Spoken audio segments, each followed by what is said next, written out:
Hello, how you doing? It's Thach, and today I'm going to talk about a new product that I'm checking out, and it is Kase Revolution filters.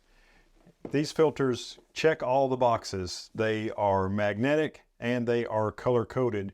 In the old days, before magnetic filters, if you wanted to use a filter that would screw right onto the front of your lens, you had to screw it right onto the front of your lens. And then if you needed to use a different filter, you had to screw that one off and then screw another one on. Well, magnetic filters cured that, and I'll show you how that works in a little while. And then the next big step is color-coded filters, and that is when you look down into your filter pouch, sometimes you have to look and read the fine print to see which filter it is, but these days, sometimes companies make filters that are color-coded, and these filters are color-coded and magnetic. So let's take a look at them. They come in this really great box that I already showed you. And inside that box is this really nice pouch to hold the filters. And it has this clip on it that you can clip onto your belt loop, or if there's a hook on your tripod, you can clip it onto that. Really nice. Inside the case, several openings to hold filters, and there's tabs on the top of them that are blank when you receive them. But Kase also sends you all of these tabs that you can put on top, and you can see the color-codedness. Now this is the Pro kit, which is what I prefer. It has all the filters I need and none of the filters that I don't use. It has one CPL, which is a circular polarizer, and I'll show you that and how it works later in the video. It has one ND8, and that is a neutral density filter, a 3-stop neutral density filter. One ND64, that's a neutral density filter of 6 stops, and one ND1000, that's a neutral density filter of 10 stops. And I'll show you all of those and how they work later in the video. It comes also with a filter bag and a magnetic lens cap, because when you have the magnetic adapter on, well, it actually comes with 2 magnetic adapters. One, you can use your original lens cap, and the other one, you have to use a magnetic lens cap, and I'll show you all that later. And it has a magnetic adapter ring. That's the one where you need the magnetic lens cap, and a magnetic inlaid ring, which is revolutionary. I've never seen, revolutionary in the Revolution kit. The inlaid ring is something I've never seen before by any other filter company. And a 3D tool, which I'll show you how that works as well. Not listed on the inventory list is a couple of really nice Kase branded cloths that are nice, some lens cloths, so those are nice. And an instruction manual on a few things about the filters and how to install them in another smaller manual. It also, in this instruction manual, it's really nice. It gives you a conversion chart for neutral density filters. And like I say, I'll show you more about how these work later in the video. But if you have no filter on and your exposure to be correctly exposed is 1/2 second, and then you put the ND8 on, it'll show you right here on this chart that your exposure would change from 1/2 seconds to 4 seconds, so you don't have to calculate it. And it has all that right here. There's also some applications that you can download that'll do these conversions for you, but it was nice that Kase included them in the instruction manual, so that is pretty nice. So here's one of the filters. This is the ND1000, and it has a red ring on it, so you can look down in your bag, and if you remember that the red ring is on the ND1000, which you will after just a couple of uses, then you can pull that out without having to read on the front. Oh yeah, this is the ND1000. Here's another filter with a blue ring on the edge, and this is the ND8, or the 3-stop. This filter with the gold ring on the outside of it is the ND64, or 6-stop. And this filter with the silver ring on the outside of it is the CPL, or circular polarizer.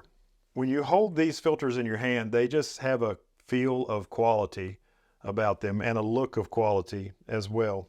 Okay, so let's talk about how to install these on your lens.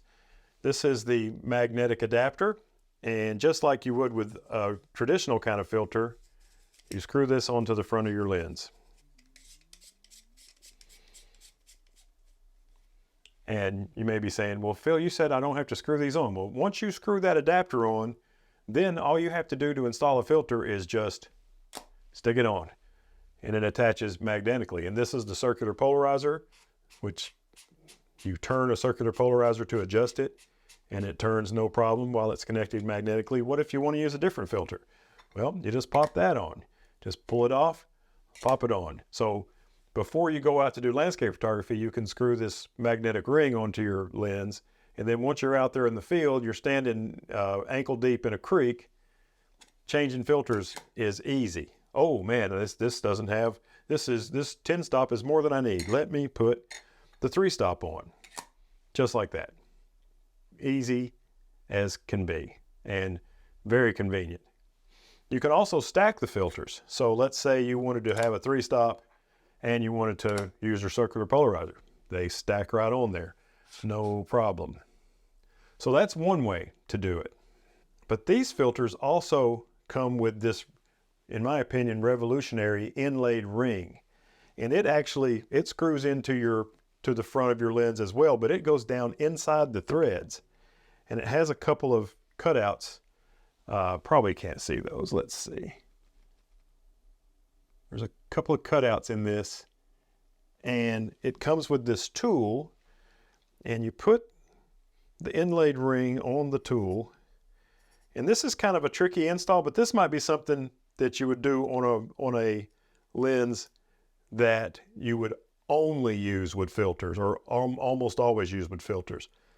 So I have that laying in there with the grooves matched. And now I'm going to take my lens, screw that inlaid ring into there, and then the tool comes back out. But the inlaid ring is down in there. I don't know if you can see it, but it's in there. And now that the inlaid ring is in there, you can pop a filter on, no problem. You can pop on the Kase magnetic lens cap, or you can even, because there's still some thread showing because the inlaid ring goes down inside the threads, you can even put your original lens cap on that connects to the threads. Now it won't go on as far as it normally does, which you may be able to see here. There's a little gap where normally it would go a little bit further down, maybe a millimeter further down or less, but you can still use your regular lens cap. So like if you were always going to use this 14 to 35 for landscape photography and you always wanted the option of quickly being able to use filters, the inlaid ring is a nice idea.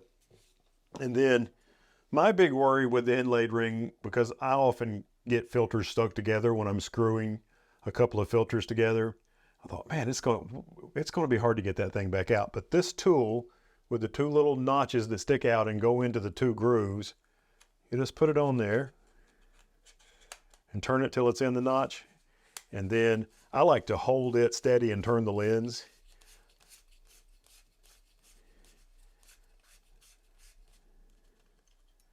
And it comes right off. So the inlaid ring, it kind of scared me when I saw it on the internet. I thought, man, that's going to be difficult to use, but it actually is really easy to use. And I really like the idea of it. So I've really enjoyed opening up these filters and seeing how they install and seeing how they go on the lens and what they look like. Tomorrow, I'm going to take these out in the field and I'm going to show you how they work. I'm going to show you what you can do creatively with these different neutral density filters and with the circular polarizer. And let's go to tomorrow right now. Okay, it's tomorrow now, and I'm right here on the water's edge. What you can see behind me is the bank of the Tennessee River, and I'm in downtown Chattanooga, and in the direction the camera is are 2 beautiful bridges. Actually 3, but the third one is not all that pretty, and it's way in the background. Anyway, the foreground bridge is the Walnut Street pedestrian bridge, and the next beautiful bridge is a drawbridge. It's the John Ross Market Street Bridge. And it's super bright today, this morning. And so to frame up a shot and expose it correctly of those bridges, I need 1/200th of a second. So I've got a 2-second timer. Let's make that shot. And the water's pretty smooth. It's not very windy today, but let's see if we can smooth that out even further by adding some of these neutral density filters. First, I'm going to use the 3-stop. I'm going to try it out. It's got the blue ring on it, and I've already got the inlaid ring on that you saw me put on yesterday at the studio. And now that'll slow my shutter speed down all the way to 1/25th of a second. Let's make that shot. Then we'll quickly and easily pull off the 3-stop. Now let's put the 6-stop on and see what that does to our exposure. All right, looks like the 6-stop is going to slow us all the way down to 3 seconds. We'll make that shot. No, excuse me, 0.3 of a second. We'll make that shot. That's still not long enough. On a bright day like this, you need a lot of neutral density to get a long exposure. Here's the 10-stop with the red ring. We'll pop that on. So easy to change these filters. Let's see what that does to our exposure. Looks like 3.2 seconds. So let's get that shot.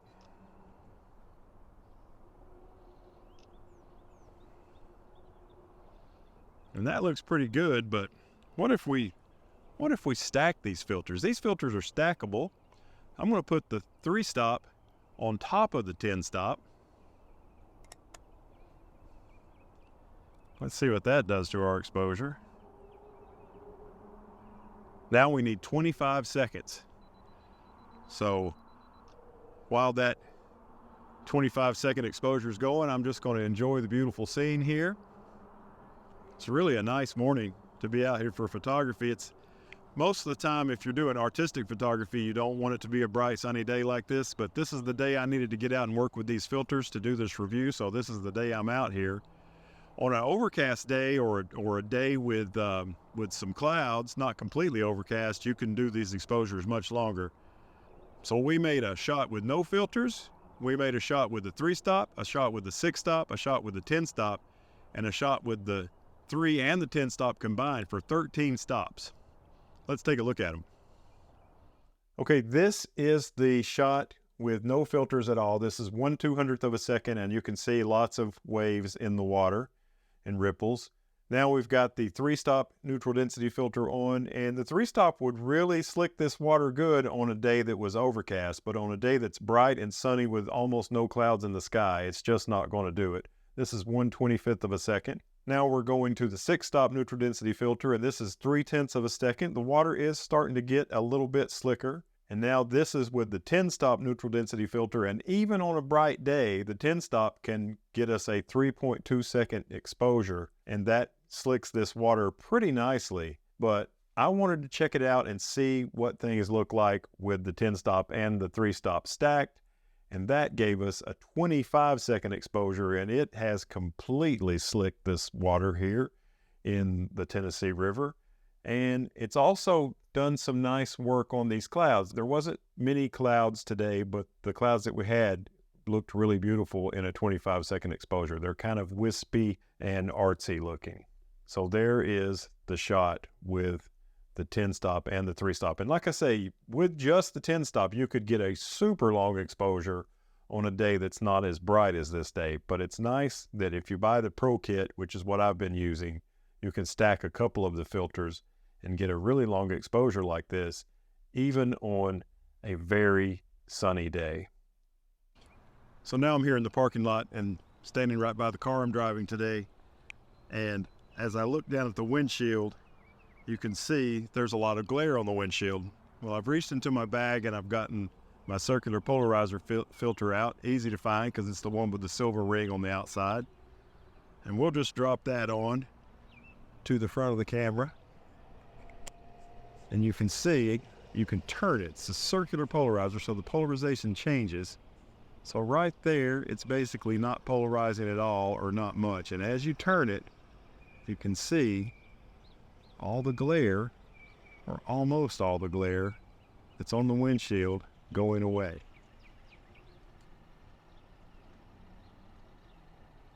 Pretty cool. No polarizer. Polarizer. Okay, I've got the Circular Polarizer on. I'm pointing right at some fresh spring leaves here. And this is another example of the polarizer. You can see right now I've got it turned to where it's not polarizing at all. But I'm going to turn the polarizer and see how rich the colors are getting. This is another thing the polarizer can do. You can turn it to where there's some little bit of glare on the leaves, or you can turn it to where the leaves are completely rich and vibrant. So this is great for autumn photography or photography in the middle of the summer. And it's also great for waterfall photography. It shows up better on a day that's not sunny like this, but I was able to find a plant in a little bit of shade and demonstrate what it looks like and what the polarizer can do. All right, I'm at a different location now. I've come to Middle Creek, and it's way too sunny for this type of photography, but I can still, I think, get a pretty nice shot of this little area right here. So this is the shot at Middle Creek, and in this shot I've got the polarizer on, and I'm getting rid of some of the glare on these rocks. Not all of it. I didn't polarize all the way. I wanted them to have some dimension, but I did get rid of most of the glare on these rocks. And I should have made a photograph with no filters, but I forgot to. I was kind of in a precarious position standing there on the side of the creek about to fall in. And I didn't video myself because I didn't have enough hands.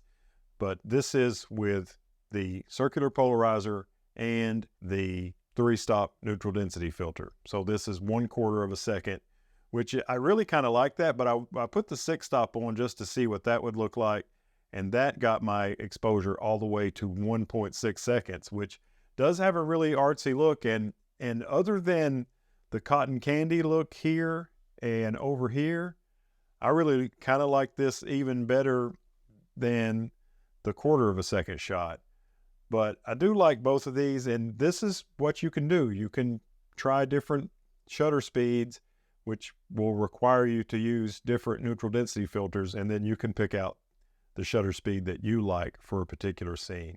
And this is another shot that I made with the Circular Polarizer and the 3-stop neutral density filter. This time I put the 24-105 on. I had the ultra wide lens on for those first 2 shots, and this is a 79mm shot of just a small portion of the creek that I thought looked nice at 1/4 of a second. This is a shot that I made of the University of Tennessee at Chattanooga Library, and this I stacked the 10-stop filter and the 3-stop filter, and I had a 30-second exposure at f8, and I really like the way the clouds look in this shot, and that's what I was going for. Now you can see some of these people were sitting there and didn't move during the entire 30 seconds, but you can also see some people that have almost completely disappeared. Like there's a person standing right here. There were people out throwing Frisbee and stuff.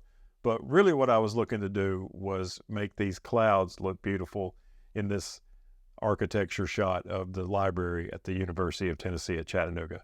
And without those filters, this shot wouldn't look as beautiful, because the clouds would look just kind of ho-hum every day, but instead they look very artistic and ethereal. Another thing you can do with a neutral density filter is make a panning blur during the day. Usually you have to wait till nighttime to follow a vehicle down the road with your camera and get the background blurred while the vehicle's in focus. You have to do a really slow shutter speed for that, 1/25th, 1/40th, somewhere around there. And during the day, you'd have to close your aperture down so much that the vehicle wouldn't be sharp because of diffraction. But I've got the blue ringed 3-stop neutral density filter, the ND8, on, and I've got this area right here with these fruit trees blooming, and I'm going to see if I can make some panning blurs with this Kase Revolution ND8 filter.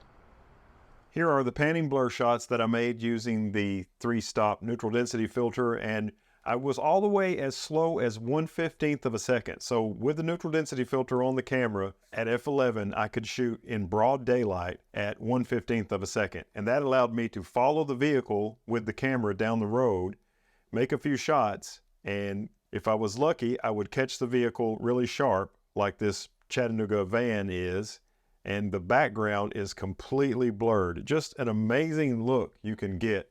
And you can do panning blurs at night. It's a lot easier to do it at night, and you don't need a neutral density filter, but doing a panning blur during the day really has a special look in my opinion. So this is just down the street from where I photographed the library at the University of Tennessee at Chattanooga, and this is a Chattanooga van. You can even see people waving at me in the van while I'm making their picture. And here's another shot that I made. This is an SUV that's going down the street. Really happy with this shot as well. This one turned out nice.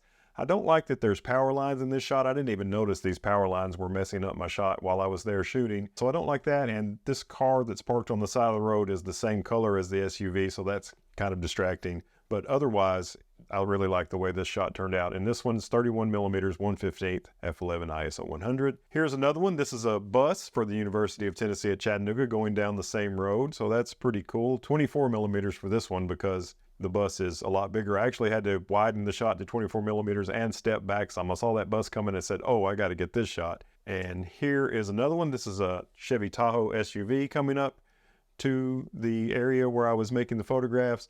But this next one is my favorite. This is another 24 millimeter shot. This is a big old flatbed truck cruising by. And it's really not going that fast. Just out of the frame to the left, there's actually a stop sign.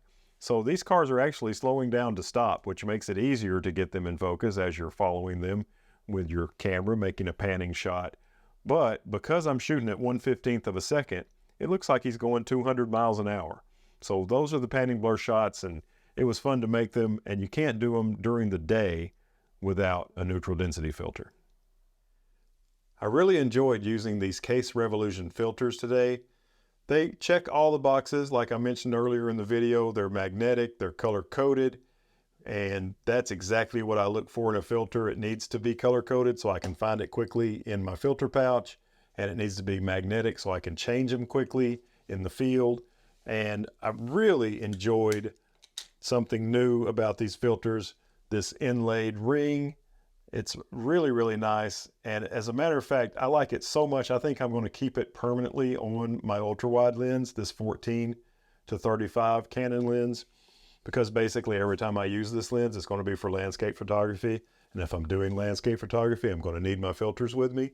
So that works out really well. But it's nice that these filters also have a more traditional magnetic adapter ring so I can move it around for all my other lenses. But my main landscape lens is going to use the inlaid ring. Thanks for watching this video. I hope you enjoyed it. If you did, take a moment, reach down, give me a thumbs up. If you want to see some more stuff like this, subscribe and hit the bell. And as always, I look forward to seeing you in the next one. Bye-bye.